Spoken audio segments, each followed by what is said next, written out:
Hi everyone, welcome to the video. Thank you for tuning in. Today's crypto in focus is EOS, currently ranked 9th on the list of overall cryptos based on circulating market cap.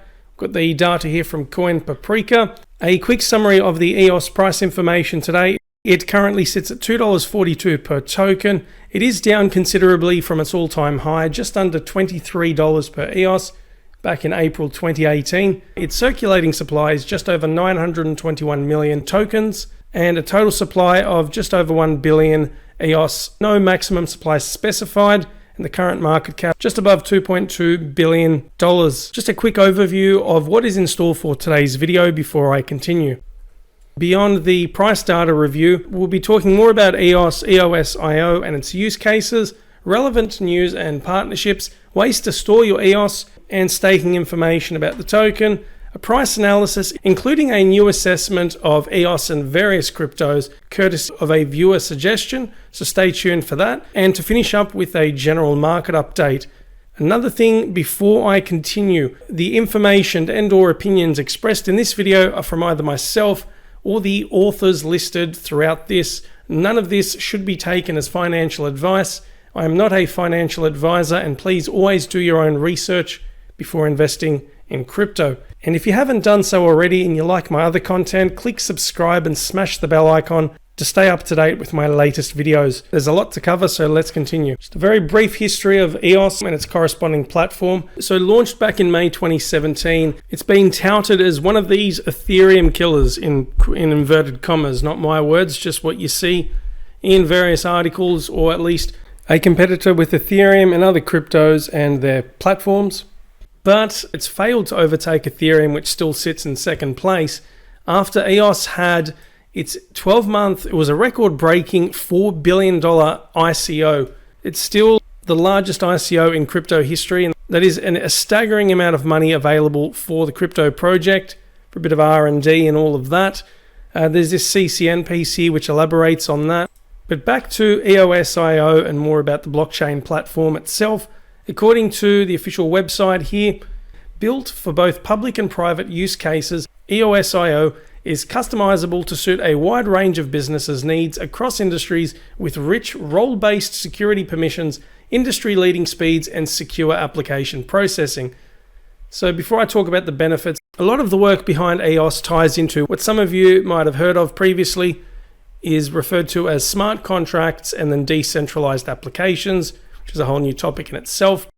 Some of the benefits with EOS and its blockchain platform: it's scalable and fast, cost-effective and eco-friendly, and the scalability being particularly important for commercial purposes. Some of the industries that EOSIO, and then I forgot to mention Block One, which is the company closely aligned with EOS and EOSIO.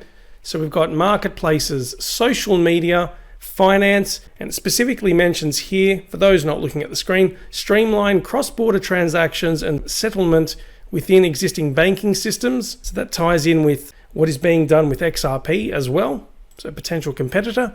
Healthcare, government, and supply chain. And I've done videos previously about Cardano and VeChain and the work they've done with supply chain management. Here is a link to Block One, and just a reminder, if you're new to the channel, all of the links provided in this video are always available in the description for your future reference. So there's this here, and then more information about what they do and the team and all of that, but let's keep on going. All crypto projects, or at least the vast majority of them, should have what is called the white paper. It's like a blueprint of the crypto, its blockchain and everything involved with that. I found this here via GitHub, a very comprehensive outline of all of the information relating to EOS and its governance structure. Actually, for those not looking at the screen, some of the key headings here. So it talks about the consensus algorithm, which is called a delegated proof of stake. And in contrast, we have Ethereum, which is still at proof of work. It's been a very drawn out process for it to migrate to a proof of stake algorithm, but not yet. So there's delegated proof of stake, token model and resource usage, governance, and there'll be an article coming up shortly about the inflation rate, inter-blockchain communication, and plenty more info to take in there. Something else to add, this white paper, it talks a bit about decentralized applications and smart contracts. I'll provide additional links to this for your reference. if you would like to research this in further detail, because you'll see these terms mentioned on an ongoing basis for various cryptos. Something else I want to discuss before partnerships, storing EOS, prices and all of that. I want to draw your attention to this website here called State of the dApps. This covers the various projects that are being built on the different platforms. So some of the major ones: Ethereum, EOS, Steam is listed, and there's Tron and several others. If we look at EOS based on these data here, the vast majority of these are fairly low down the list here. In fact, out of the top 100 of the projects provided on this website, if I compare this with Ethereum, you can see a lot of these listed here represent a vast number of users, huge amounts of volume being run through these projects, at least compared to EOS. Now, I acknowledge these are just data from one website, and to be fair, we should be comparing multiple ones, but State of the dApps have kindly let me display all of these data. The point I'm making here, just for some perspective, several of these projects are within the top 50 or those just outside of the top 50 as well. We've got MakerDAO, Chainlink, Kyber Network, Basic Attention Token, 0x, and so these are significant projects that are getting a lot of liquidity going through the space, plenty of active users. EOS still has a way to go if it wants to catch up with Ethereum. In regards to activity and money flowing into EOS and just any cryptos you're interested in, there's an animated global map here of transactions occurring with EOS in real time, courtesy of Fiat Leak. If you're interested, I recommend checking this out. Moreover, they have EOS news stories. They've got recent content from various websites there for you to check out. Just as a quick side note, this is not paid advertising. I don't do that. In regards to news, we have this article here from Crypto Slate titled EOS Network Inflation Drops Significantly After Historic Vote. The inflation rate for EOS tokens, so it went from 5% to 1% per annum. This goes into further detail about that, and it also coincided with this event. Additionally, at the same time, EOS burned $132 million worth of tokens to curb the inflation. This figure equates to 34 million tokens, which in the grand scheme of things, it's about 3.5% of the current circulating supply. So nothing drastic, unlike what happened with Stellar Lumens. They slashed their supply drastically overnight. So yeah, there's that piece there from Bitcoinist, Crypto Slate about the inflation rate. And one of the major projects that Block One has been involved in recent months is Voice. It's aimed to be one of the competitors to Facebook as a blockchain-based social media network. It would take a while for it to potentially compete with Facebook in terms of active users. I haven't used Voice before. If you have used Voice, let us know in the comments section about your experience with it. How this ties in with EOS is Bitcoinist piece, which talks about this link with Voice, Block One, and EOS.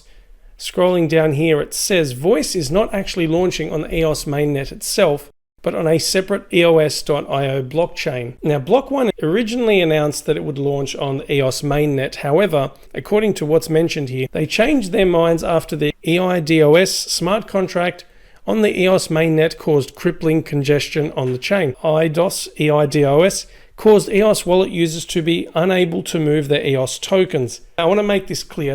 I want EOS to succeed as much as I want every other project that I talk about to succeed. However, I'm including this to provide a more balanced perspective on all of this. So I'm not trying to sugarcoat things. I hope at some point it can launch on the EOS mainnet without glitches. I'm sure Block One will sort that out. There is another concern. This is in relation to the vast amount of personal data that is being sought as part of the registration process.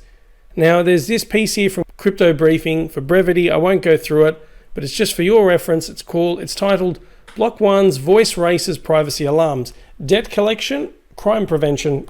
This is rather concerning. I'll be honest, I'm not fond of this idea. The amount of personal details that are being requested, I think it's ludicrous. Because in reality, what people will do if they really want to find a way to engage with others in a like-minded community or friends, family, and all of that, they will seek an alternative that does not request all of this, the KYC information, and especially with submitting ID and all of that. Not my cup of tea personally, but you be the judge.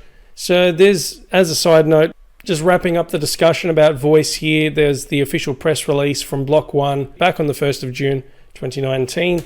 Despite the concerns previously mentioned, I hope Voice does well, Block 1 succeeds with this, they migrate it to the EOS network, and there's a platform that's in the best interests of all of the network's users. Let's see what happens moving forward. Now, before I talk about ways to store your crypto, I want to touch on some partnerships at an institutional level here. So there's this EOS VC website. Those that are currently involved with the VC arm of the project, the partners listed here. We've got Galaxy Digital, which is a leading blockchain and digital assets merchant bank.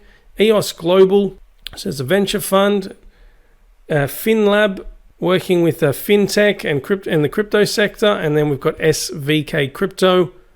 So it says here, utilizing blockchain tech to enhance the way we live, work, and play. And if you happen to be interested, or if you have any projects that could appeal to venture capitalists, well, you are more than welcome to submit your proposal there. One more thing that comes to mind in relation to use cases, Everpedia. I haven't used this before, but blockchain alternative to Wikipedia, and people can contribute to this, and then you get rewarded with these things called IQ points, and then I assume, don't quote me on it, but converts into EOS or something similar, because it says here Everpedia and IQ token powered by EOS.io. So there's that too in regards to use cases or partnerships. And now is the time for the more interesting stuff. We've got ways to store and stake crypto, starting with hardware wallets and storing your crypto offline, where you have full control over the private keys and the cryptos. Ledger is one of the most, if not the most popular hardware wallet to store your crypto offline. So typing in EOS here, it is still not supported on Ledger Live. However, you can use something called the Fairy Wallet. I did not pick that name. And there's more information here via the GitHub in relation to Fairy Wallet if you are interested. Alternatively, if you prefer Trezor, I see that EOS is available or for storage via the Trezor Model T, and there's something called blocks.io. It surprises me that Ledger doesn't have this as well, but there's the website for you to look into.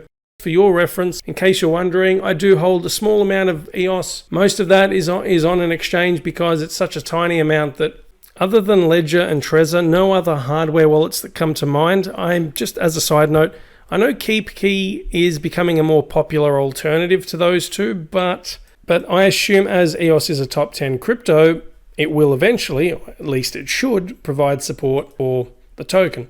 Anyhow, other ways to store your EOS. So for those that prefer to store your crypto on a device, if you lose the device and there's no backup seed or recovery words linked to that, then the funds are gone. So just be careful, especially if you're storing large amounts of EOS on or mobile or desktop wallet. So there is CoinSwitch, this website, which has an article here. It says best EOS wallet for you to read if you're interested. Last option, if you want to store your crypto, you can purchase it through an exchange, and additionally, with Binance at least, they give this option for you to lend crypto that you're holding on an exchange. You get a tiny percentage in return. Just as a reminder, not financial advice, it is advised not just by myself, but many other commentators in the space to refrain from storing large amounts of crypto on an exchange, because if it gets hacked, well, you are at the mercy of the security and insurance policy or lack thereof. So that's just some food for thought. Although from my experience, Binance has been pretty good, but just my experience, and there are other options too. Moving on to staking EOS, there is information here from Staking Rewards. Looking at EOS, and they've got all of the information here. So ways to stake your EOS, for those not looking at the screen, run a block producer or run a standby block producer.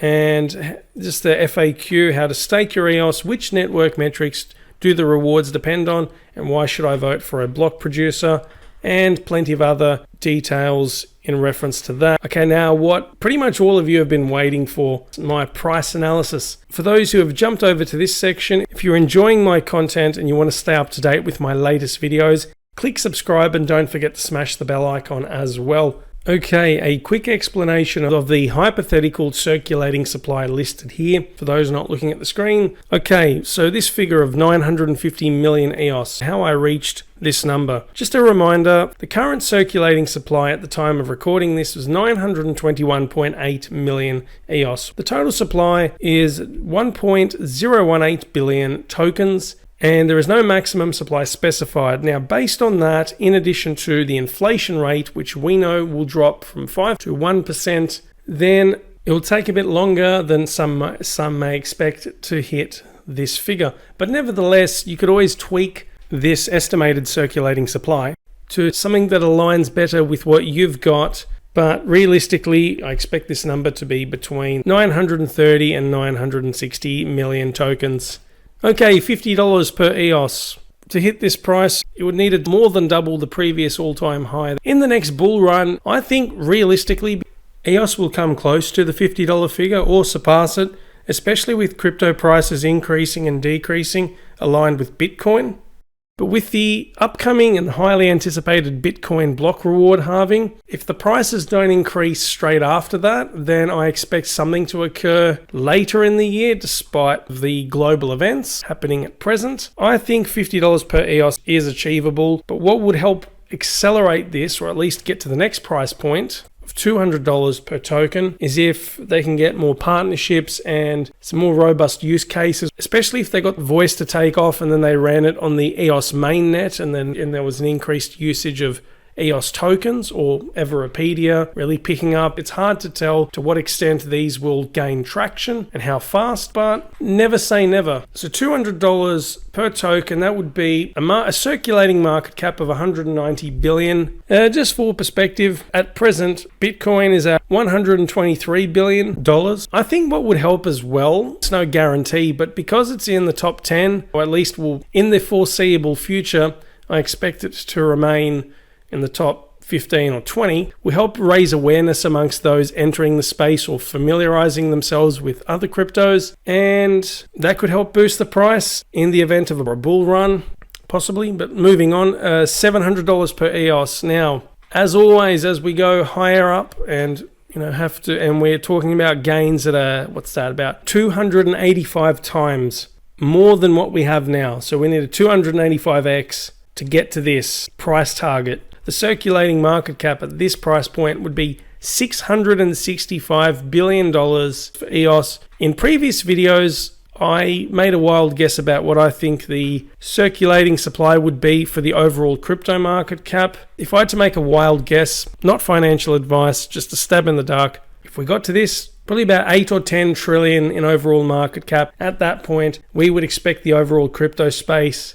to really dominate. And it's possible, especially with what's happening around the world at the moment, with major cracks in the current financial system. I think it's going to make fiat less appealing, especially with more public debt. In the coming months, that's a whole different topic for discussion. $2,000 per EOS. Now, there are many ifs and buts, and just to bring you back down to earth, if you genuinely believe we're going to hit this price, realistically, for this circulating supply or something similar, in a few words, EOS and a few other cryptos would have to take over the world. Simple as that. When you're dealing with money in the trillions per crypto. Let's see what happens. I hope cryptos that I speak about do exceptionally well. It's exciting, but it's also very risky at the same time. It's what keeps it interesting, in my honest opinion. And the alternative, just to play devil's advocate, how likely is it for EOS to hit $0? You be the judge. Just my thoughts, not financial advice, as always. I doubt EOS will disappear. It would need to be in a lot of strife if EOS were to ever collapse. Now, I know some of you are probably thinking, well, this is down about 85 to 90% from its all-time high. And yes, that's a valid point, but the entire space, except for a few cryptos, at least those in the top 100, everything's been annihilated. So it's going to take a while before these potentially eclipse their all-time highs. Anyway, some food for thought.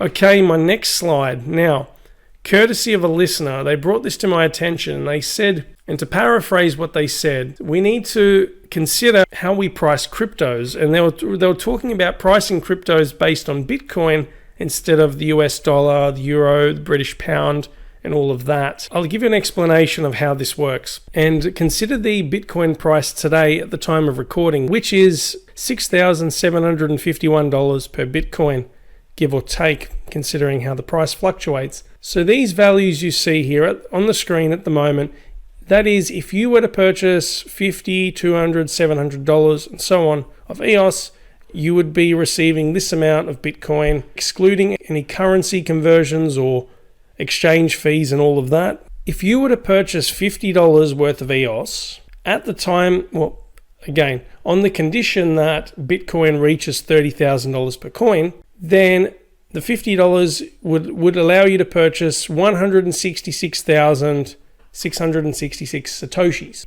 which is 0.001666 Bitcoin in future. And because of all the hype surrounding Bitcoin and cryptocurrencies in general, I will avoid giving a time frame as well. What I encourage you to do is you're welcome to pick any amount of EOS or any crypto and compare how much Bitcoin or the Bitcoin equivalent value at a certain price point in future. For brevity, what are your thoughts about how this is all calculated? And I should mention before continuing, some people disregard my notes, so I will verbally say this. It says here, reminder, these are hypothetical scenarios, and it is possible that the Bitcoin price could eclipse the above mentioned target sooner than one may expect. I'm writing these because I believe that Bitcoin will hit 30,000 and 60,000 at some point in the future, and I still assume that EOS will exist. So that is a wrap for the prices. And to finish the video, just a quick market update. Bitcoin is currently $6,733 per coin.